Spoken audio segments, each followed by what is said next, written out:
hit my start buttons on the various feeds. We're on Facebook Live. We are also on YouTube. You know, when you get old like me, you sometimes forget to hit a button. I can hit some buttons and really get people irritated at me, to say the least. But it was a fun race.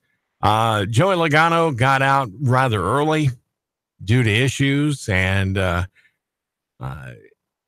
Chase Elliott from Dawsonville, Georgia, was able to come away with the win. He almost messed up on the very last lap going into turn one, and he went high.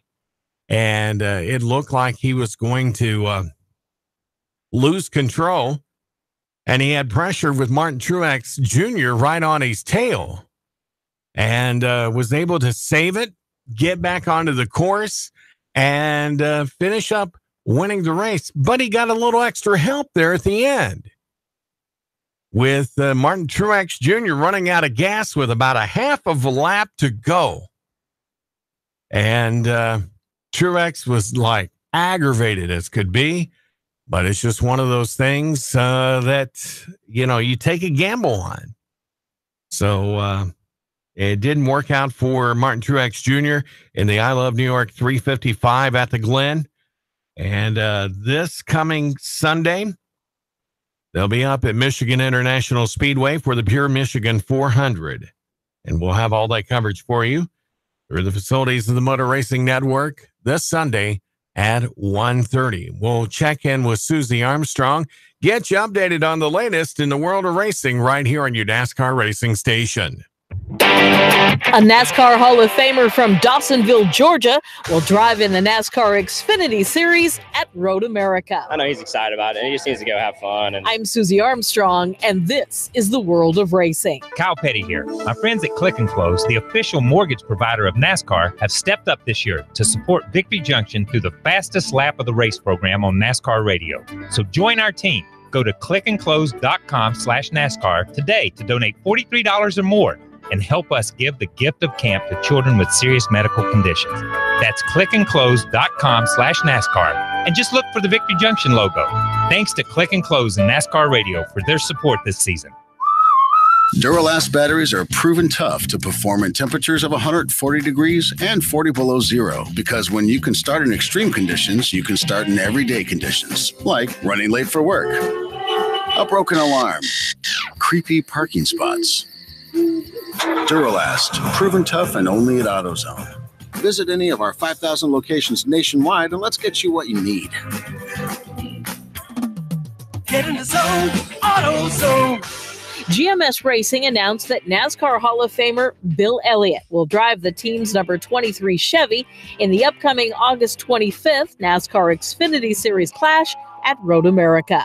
The 63-year-old long-retired Awesome Bill from Dawsonville hasn't logged a lap since July of 2012, so the proclamation wowed NASCAR Nation and prompted Hendrick Motorsports driver and son Chase Elliott to immediately plan a trip to the 4-mile Elkhart Lake, Wisconsin road course. I know he's excited about it. He just needs to go have fun, and I think he will. And he hasn't figured out how to drive, so I think that he'll have fun with it. That's the main thing. Go and enjoy it and have a chance to get racing again. I'm Susie Armstrong, and this is the World of Racing on the Motor Racing Network. Thank you very much, Susie. And we can always keep you updated with all the latest racing news here during the Locker Room Show with the World of Racing, and also with NASCAR Today here on Nuga Radio, 92.7 FM, 95.3 FM HD4.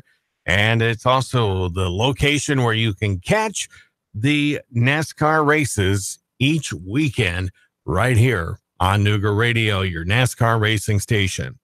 Well, the Chattanooga Lookouts, they took a series from the Mississippi Braves with Sunday's 9-2 win. Chattanooga and Mississippi play Game 5 of this series at AT&T Field. Going on right now, it was a 7-run fourth inning that propelled the Lookouts to a 9-2 win at AT&T Field on Sunday afternoon. With the victory, Chattanooga has now won each of their last 3 series against the Braves. Chattanooga got to the Braves starter Ricardo Sanchez in the second inning after stranding the bases loaded in the first with runners at first and second. Lookouts leadoff man Xander Weil smashed a 107-mile-per-hour line drive at Sanchez, who shielded his face with his left hand, batting the baseball down to the ground. Weil reached base to load the bases with one out, but Sanchez's health became the main concern. 21-year-old lefty walked off under his umpire to the Braves clubhouse, and Tyler Pike took over. Pike walked Brent Rooker to force in the first run, and another scored on a RBI fielder's choice from Luke Royley. The Lookouts left the bases loaded in each of the first two frames, but led 2-0. Game that spiraled out of control for Mississippi in the fourth inning as 12 batters came to the plate in the 7-run frame. Mississippi tied the game at 2-2 in the top of the fourth inning on a 2-out, 2-run single by Packy. The 19-year-old prospect recorded his first two RBIs, bringing home Tyler Marlette and Alejandro Salazar. Packy finished with a 3-for-5 day at the plate and is batting .381 after his first 5 Mississippi games. Lookouts answered by sending 12 batters to the plate and scoring 7 runs in the bottom of the fourth inning. Pike started the inning, gave up 3 runs, and turned it over to Jason Hirsch, who was added to the roster just prior to the game, and he surrendered the final 4 runs, and 2 of those were earned. 7 straight batters reached base with 1 out as Jalen Davis drove in a pair with a bases-loaded single, while Alex Perez, Luis Arraez, Jimmy Kerrigan, and Weil also drove in a run each during the fourth. Davis is now hitting .410 at AT&T Field, the highest home batting average of any Southern League player with at least 5 at-bats. Chattanooga had 6 hits in the inning and jumped ahead 9-2.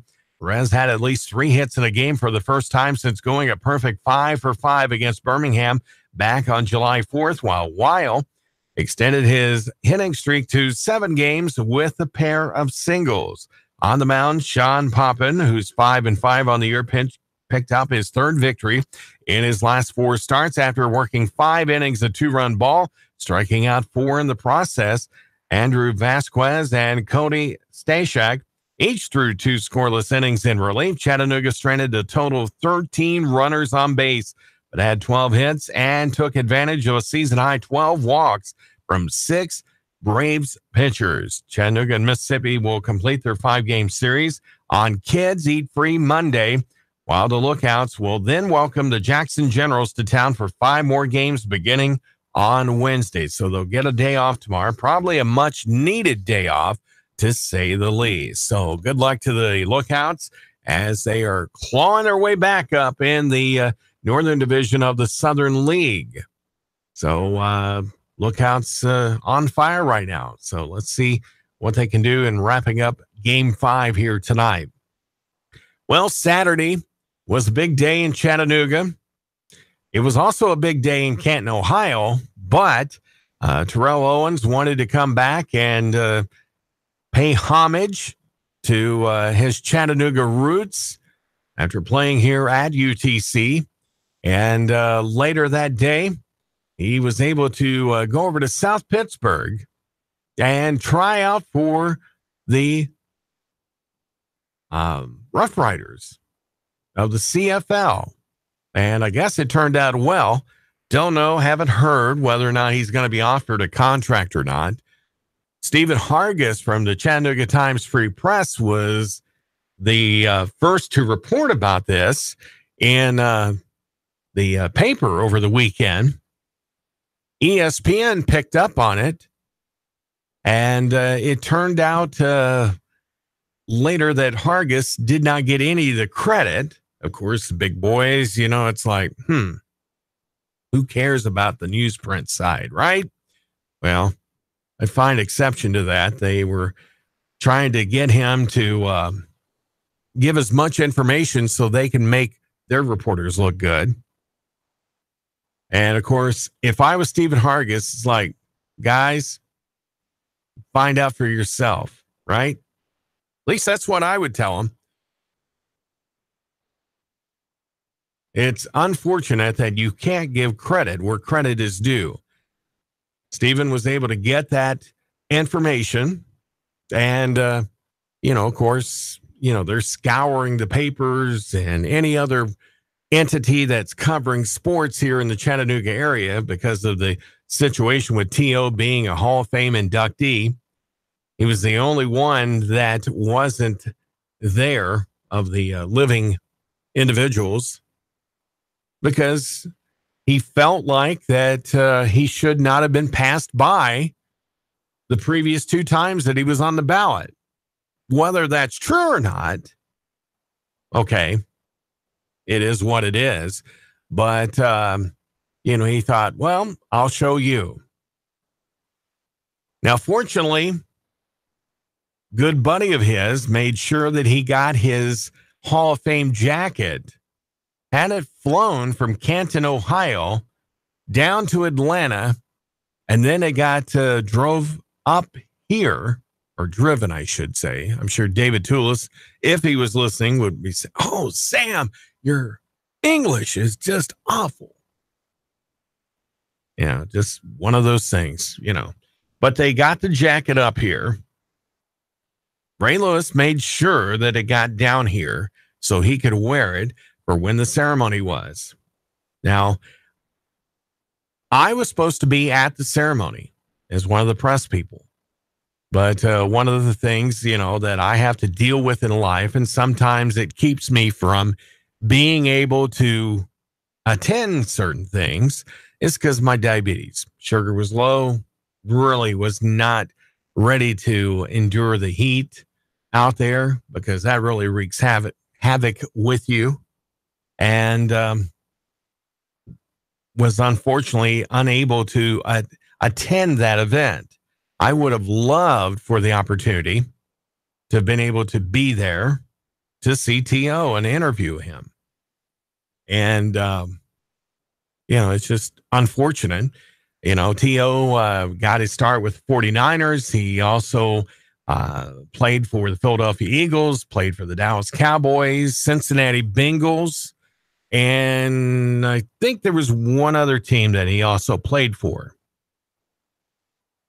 if I'm not mistaken, during his career.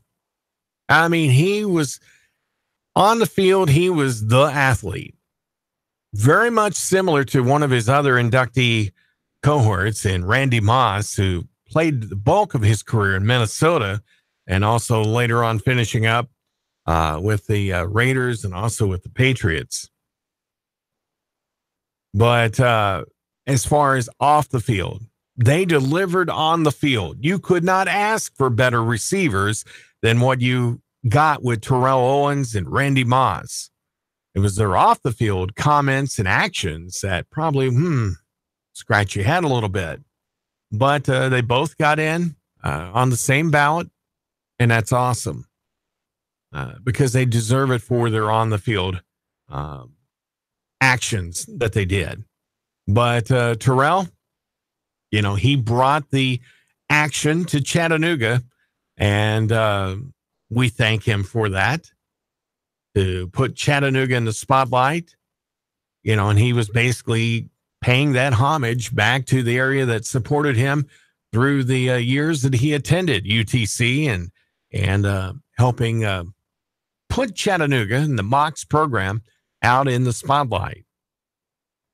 Now, later on the day, I went up to Nashville, got to spend a little time with my son.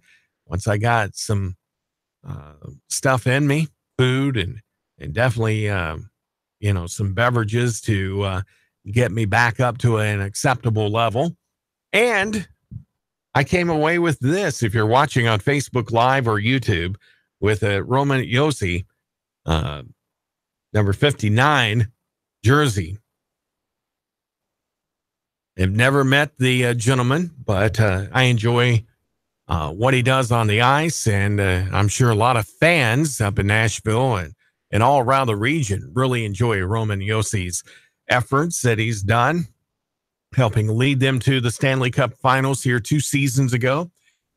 This past season, well, they got edged out in the playoffs in the second round. So, but it was fun to be able to spend a little time with my son, who's been on the air here with us with Preds Pulse, and we'll have him back on again this upcoming NHL season. And I'm telling you what, the Preds are really looking good at trying to restock and make themselves a winning formula once again.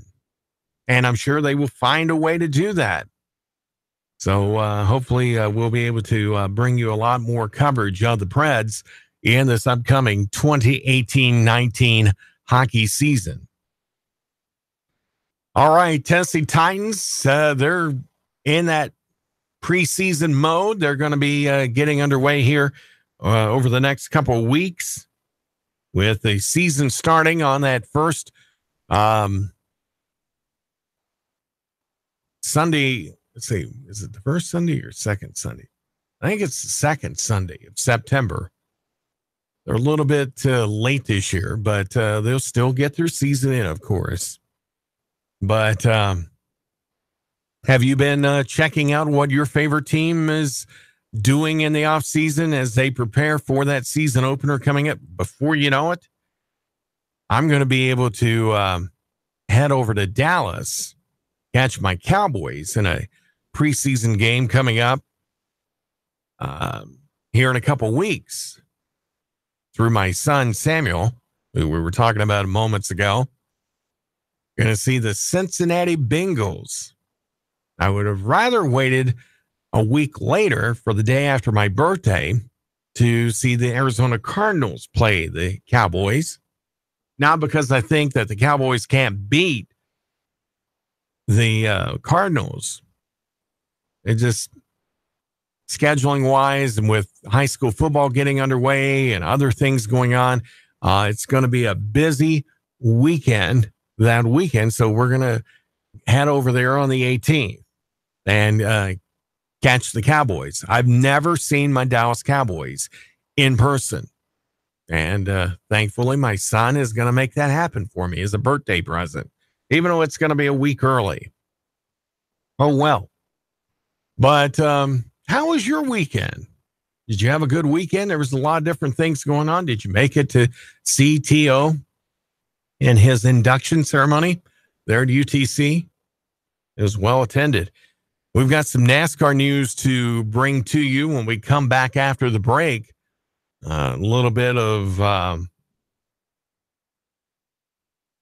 drinking and driving and criminal possession of oxycodone affecting one of the NASCAR's elite. We'll talk about that. We'll also check in with Woody Kane, get you updated with NASCAR today coming up after the break. Also, we're going to be checking in with CBS's Jim Krasula coming up after the break as well. With the University of North Carolina had some football players, about a dozen, that got into trouble. So we'll check in with him and we'll find out more on that. That's all coming up here after the break. If you'd like to participate, you can do so by calling 423-800-8949, 423-800-8949. We also have Facebook Live going, YouTube going as well. And right now it is 91 degrees here in Chattanooga, Dalton down at 89. And we'll check in with Patrick Core, get you updated with that latest forecast coming up here during the break as well. So stick around. We've got more coming your way here on the Locker Room Show with yours truly, Sam Jordan, on Nooga Radio 92.7 FM. Remember, 423-800-8949 is the number to call if you'd like to be a part of the show. Call in. We'll talk balls all the way up to 8 o'clock. Then Keon takes over. Back with more in a moment on Nooga Radio.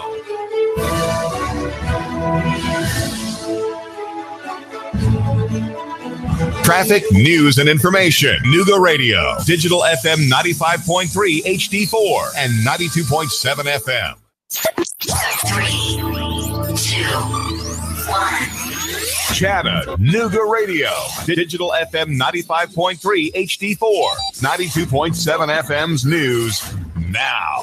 A stolen tractor-trailer rams a patrol car and officers open fire. This according to the Ringgold PD. Police Chief Dan Milbury telling the press the vehicle was involved in a traffic stop because it was reported stolen. Multiple officers were on the scene when the driver reportedly tried to run them down. No one was hurt, and the GBI is handling the investigation. A fiery wreck claiming the life of one Saudi Daisy motorist on Highway 27. Reports say the car careened off the road at 2 a.m. under the Highway 111 underpass. The driver was pronounced dead at the scene. The car engulfed in flames. Cops say the driver was speeding. Rescuers rushed to save a 15-year-old girl who plunged 50 feet into frigid waters at Rainbow Falls. Multiple agencies worked to recover her. Reports say she was awake and alert when she was found. Val St. John for Nuga Radio. News Talk 92.7. Action News now.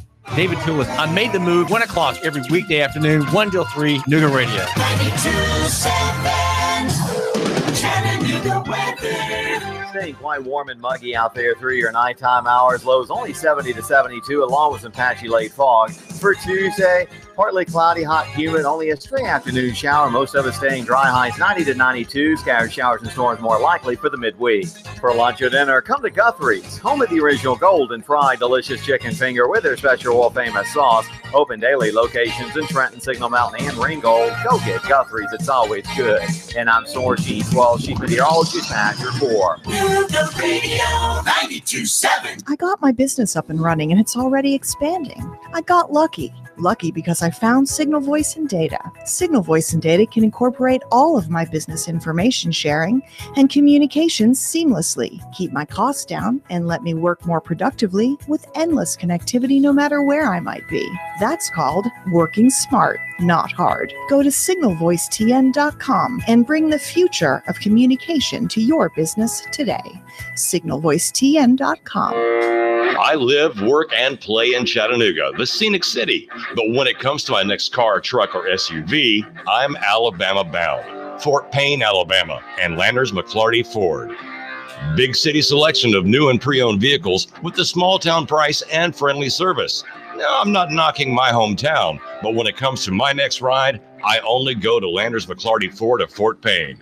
Their selection is huge. Then if I can't find what I want, they'll find it for me with the same low price, same great service, and only a short drive away. And I can go online to look around before I leave the house. Got that next dream ride in your head yet? Yeah, you do. Get a head start at Landers McClarty Ford of FortPayne.com. Don't just dream it, find it at Landers McClarty Ford of FortPayne.com. That's right, Landers McClarty Ford of Fort Payne, Alabama. Nuga Radio. Roar into Talladega. Hello? Who am I speaking with? Eric. You're our winner. Really? You'll receive tickets for all 3 races between the Camping World Truck Series, Xfinity Series, and the Monster Energy Cup races. Holy cow. In addition, you'll receive a 2-night stay at the Microtel Hotel and restaurant accommodations at 2 area restaurants. Nuga Radio. Roar into Talladega. Nuga Radio 92.7. Your NASCAR racing station. Nuga Radio 92.7 FM. Nuga Radio 92.7. Do you hear that? That, my friend, is not what you're thinking. That is the new 2018 Indian Chieftain Dark Horse. Yeah, Indian. Indian motorcycle is more than a bike. It's an experience, an American icon. And Indian Motorcycle of Chattanooga is the only place you'll find their new 2018 line. Are you ready to ride? Join the club.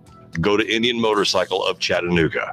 Just look for the sign, 153 and Amnicola. Indian Motorcycle, the true American original. Call 423-875-3600 if you're looking to expand your professional look of your business. Then consider the vast opportunities that are available when you locate your office with the Raines Group family. Remember, it's location, location, location. And the Raines Group has the location for your professional office. Check out the spaces for lease at Executive Business Park on the Lee Highway. Small or large, we will be able to suit your needs with the Raines Group. Call 423-875-3600 for the business professionals with the Raines Group. Chattanooga Paint and Decorating would like to remind you it's so hot out there. And guess what? Your deck is taking a beating. It's probably starting to show wear. If you're hosting friends, get your deck entertainment ready with a fresh coat of stain and protect it from heat, sun, and rain with a quality sealant. If you want to get to work, Chattanooga Paint and Decorating want to help you. For exterior paint, stains, sealants, and supplies, stop by Chattanooga Paint and Decorating today on Hickson Pike across from Valvoline or online at ChattanoogaPaint.com.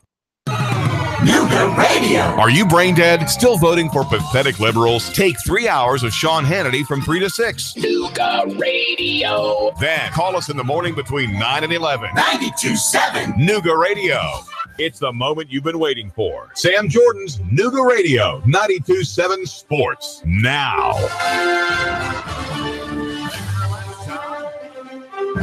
Locker Show continues here on Nuga Radio 92.7 FM. We want to have you call in. We're opening up the phone lines at 423-800-8949. 423-800-8949.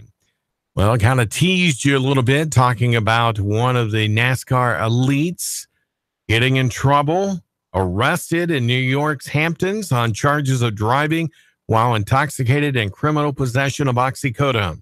That happened to Brian France. He's taken a leave of absence as chairman and CEO of NASCAR following that arrest. Said in a statement earlier today that his indefinite leave will be used to focus on his, quote, personal affairs. NASCAR Vice Chairman and Executive Vice President Jim France assumed the role of interim chairman and Chief Executive Officer. Brian France is the nephew of Jim France, and NASCAR was founded in 1947 by Bill France Sr., Brian France's grandfather, and Brian's been the CEO since 2003. Police say that NASCAR Chairman Brian France's blood alcohol content levels was more than twice the legal limit when he was arrested in New York's Hamptons for driving while intoxicated and criminal possession of oxycodone. Police say that the 56-year-old France smelled of booze and slurred his words during a traffic stop in Sag Harbor on Sunday. Say his eyes were red and glassy and he struggled to keep his balance during field sobriety test. That showed France's blood alcohol content was a 0.18. The legal limit in New York is 0.08. So he was more than twice drunk. Police say officers found 5 oxycodone pills during a subsequent search. He was arraigned earlier today at Sag Harbor Village Justice Court after spending the night in jail. Was released on his own recognizance and is due back in court on September 14th. So just because you're in a big, powerful position doesn't mean that you're exempt from the law either. Let's check in with Woody Kane and NASCAR today on Nuga Radio 92.7 FM. One Cup win in the books for Chase Elliott. Are more just around the corner? Well, I think anything's possible, in general. I'm Woody Kane. The story next on NASCAR Today. On this episode of the world's shortest sitcom by KFC. So what did we learn today, folks? That's right. KFC now has 4 different $20 fill-ups to feed a family of 4. Like my 8-piece extra crispy or 8-piece original recipe. 12-piece tenders or my new 6-piece boneless breast with all the fixings for just $20. Wow, that sure is one reactive audience. Anyways, see you next time. KFC, it's finger looking good. At participating KFCs, prices may vary. Tax and substitutions extra. I noticed my neighbor put a broken World's Best Dad mug in the recycling bin by his curb. So I did what anyone would do. Fixed it with some JB Weld Clear Weld epoxy, then returned the next morning to stand in his yard and drink coffee. He and his family stared out the window at me with confusion, and underneath that, fear. And underneath that, I want to say jealous anger. But underneath that, there was also appreciation for a lesson well learned. Don't toss it, JB Weld it. 99 races and 8 runner-up finishes later, Chase Elliott is finally a winner at NASCAR's highest level. In fact, Sunday's victory at Watkins Glen moves him up to 5th in the playoff standings with 4 races left in the regular season. But Elliott says there's more work to be done. I mean, I feel like the past few weeks, have we had the actual pace of the 4 and the 18? No, probably not. But have we been a hell of a lot better than what we were at the beginning of the year? Yes. And have we been a legitimate top 5 car? I would say so. That's a big improvement from what we've been. You don't just go from running 12th to 15th to winning these races overnight consistently. Next up, Michigan, where Clint Boyer won a rain-shortened event back in June while Elliott finished 8th.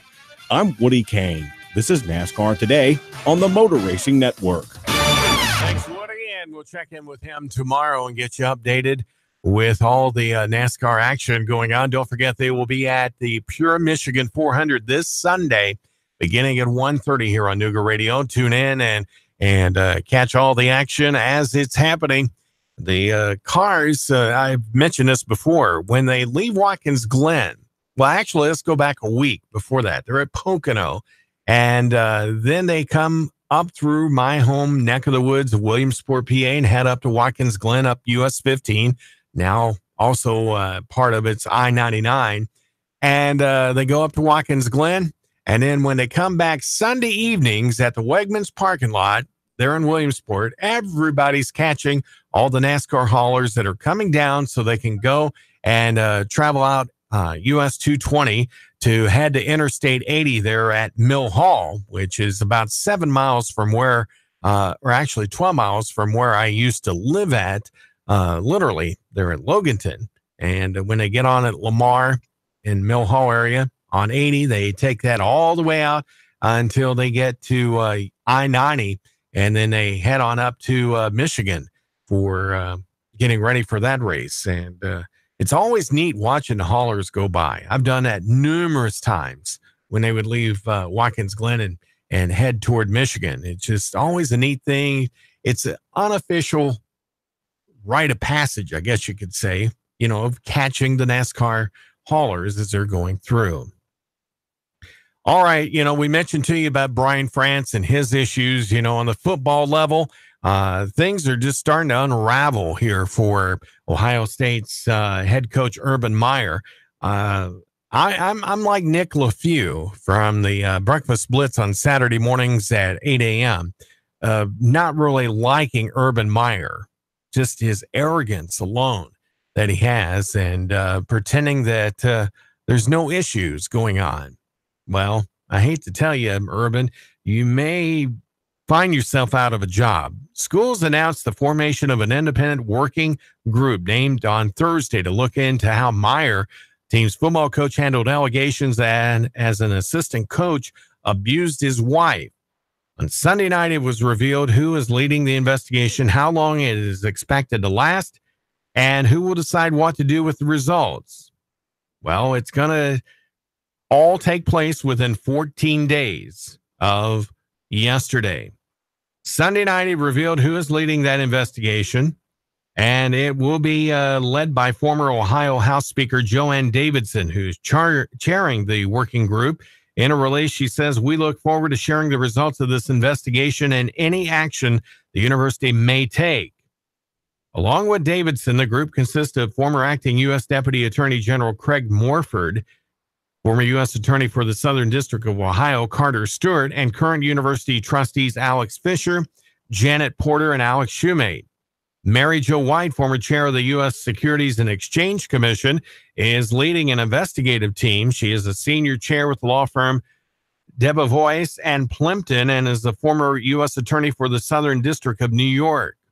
Sunday night's announcement also revealed University President Dr. Michael V. Drake, consultation with the Board of Trustees, will decide what actions to take based on the findings of the investigation. The team is under the direction of interim coach Ryan Day, and Ohio State began their practices on Friday morning, so it'll be interesting to see what happens with that. Ryan Day was like out of the blue named as the interim on Wednesday after they put Meyer on administrative leave, that is, and they didn't name Greg Schiano as the interim coach, who's got head coaching experience at Rutgers and almost became the coach in Knoxville. Thankfully not. But interesting to see how things will pan out on that.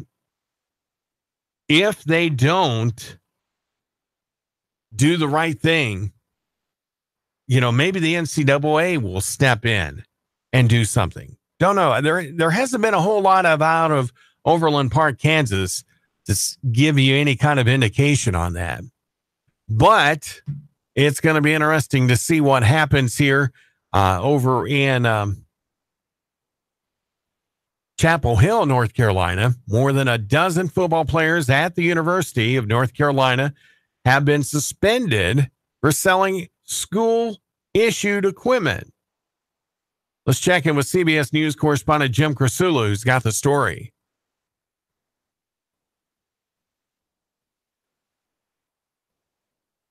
13 UNC football players, several of them starters, including quarterback Chaz Surratt, received suspensions of up to 4 games for NCAA violations. They sold school-issued athletic shoes. UNC head football coach Larry Fedora. I'm extremely disappointed by our players' actions and how those actions reflect on them and our program, our department, and the university. The players sold the shoes in January for as much as $2,500 in cash each. Jim Krasula, CBS News, Greensboro, North Carolina. What idiot out there would buy shoes at $2,500 a piece? Now, my initial indication of this is I bet you there was a booster involved to give these players, that kind of money. $2,500, is quite a bit for a player that is working on a scholarship, doesn't have a lot of stipend money, to get food and to, impress the ladies and all that. That is going to come back to the question that has been talked about for years, and a lot more serious consideration has been given over the last couple of years of giving the players on all the different levels a stipend while they're on scholarship going to that school. Because think about this, folks. These kids or student athletes are representing this particular school, and we'll just say that it's Jordan University. We'll just throw that out there as a hypothetical, okay? So all these players that are playing on my Division I or even Division II or III football program, and it doesn't matter if it's football. It could be women's lacrosse, boxing or whatever the sport may be. Yeah, you're giving them a scholarship so that it pays for their college. Now, most of them on the Division I level will probably have scholarships. Division II, Division III, not so much. My opinion, and I don't know how Keon feels about this, or Nick, our other sports guys here, or even Mike Congdon, who you'll be hearing more of here in the near future with high school football coverage. I don't know how they feel about this issue, but I think that if a student athlete is going to a school, they're playing for scholarships so they can get their education, and as long as they are performing in the classroom and they're fulfilling their obligations on that sports team at Jordan University, the NCAA ought to allow schools that can afford to give a stipend for that particular season.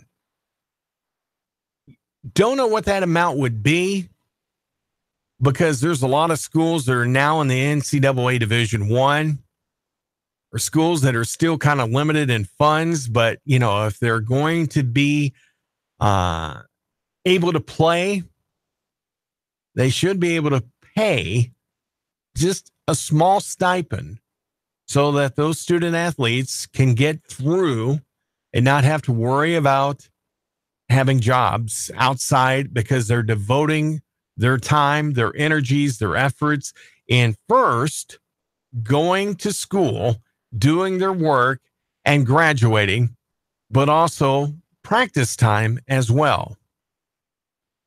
Now, I don't know this for a fact, but, a school the size of UTC, which is basically an FCS school, or as a lot of people in my generation would call it, NCAA Division I AA. And that's what I still consider it as, is a 1AA school, even though they don't use that classification anymore, but it basically is the same thing. The top tier, the top dogs, their football bowl subdivision. Schools like UTC are the football championship series. But whether UTC can afford it or not is something that has to be asked, because are we just going to allow that for the FBS schools? If you're going to do it, you're going to do it across the board. That's the only fair way.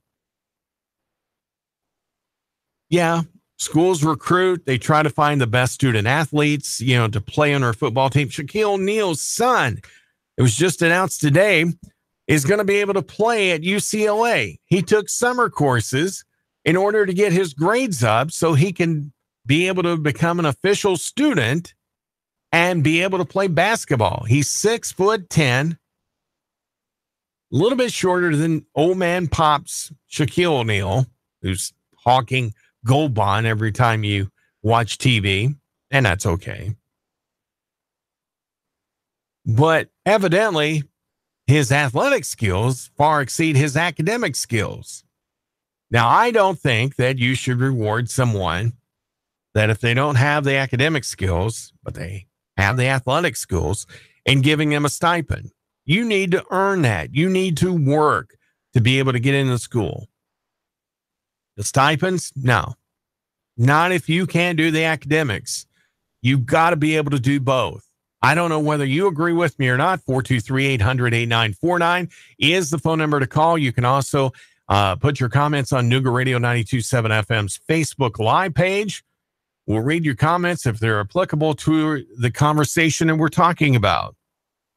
But students going out and just doing something stupid like that, I don't think we've heard the entire story about what has went on over at Chapel Hill. What idiot out there is going to spend $2,500 on a pair of shoes? Really? Not unless you're a booster. They just got stupid and got caught. But, and it's like with the Urban Meyer case. I've kind of reiterated a little bit. If Meyer is gone, I think the university ought to just clean house up there and get in a formidable coach that could step in. A lot of people are thinking Bobby Stoops is the guy waiting in the wings to take over that program. Bobby Stoops, I don't think, is going to take it. I could be wrong. Bobby Stoops retired at the University of Oklahoma, does not have the desire to come back into coaching. He would make an awesome coach. But if he does come back and would take the Ohio State job there at Columbus, he's going to be making some buku dollars, more than what he probably ever dreamed of getting at Oklahoma. Stoops has won national championship. He has got an impeccable record. And it's like, okay. Do I really want to come out of retirement? And the pressures that probably would be put on to keep that winning atmosphere going there at the Buckeye Stadium, and in the Horseshoe is what I was trying to say. There in the Buckeye State, Stoops might, but I think if he does, it will definitely be his last coaching gig. He has no reason to prove anything else. He has been to the top of the mountain and has proclaimed victory. Maybe not as often as Urban Meyer has, but, Stoops would keep an invigorated program ongoing, but he's going to do things right. Coach Stoops has not ever been cited for anything that I've known of over the last 30 years or more. So it will be interesting to see what happens. And if we're going to hear more about the UNC issue, as far as with selling equipment from the school. You know what? if they did, I don't care how talented they are, those 13 individuals that made a bad decision, and they're adults, they ought to kick them off the team, kick them out of the school, and let them move on to another school that wants to take a chance on having a thief be a part of their program. Serious. And you know what? Schools that are FCS or NAIA or even the community college circuit would probably jump at the chance to get some of these talented players that made a stupid personal decision in their life.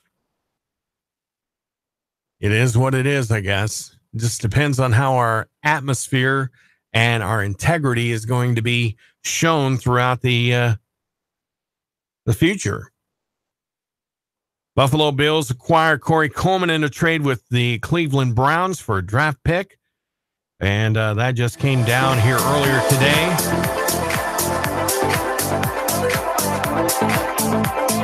Ex-Eagles and Browns general manager Tom Heckert died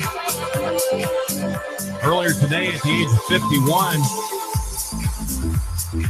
And he was a good general manager for those teams as well. We'll talk to you tomorrow. Have a great evening. The Clutch with Keon Rose coming up next. So long. Traffic, news, and information. Nuga Radio. Digital FM 95.3 HD4 and 92.7 FM.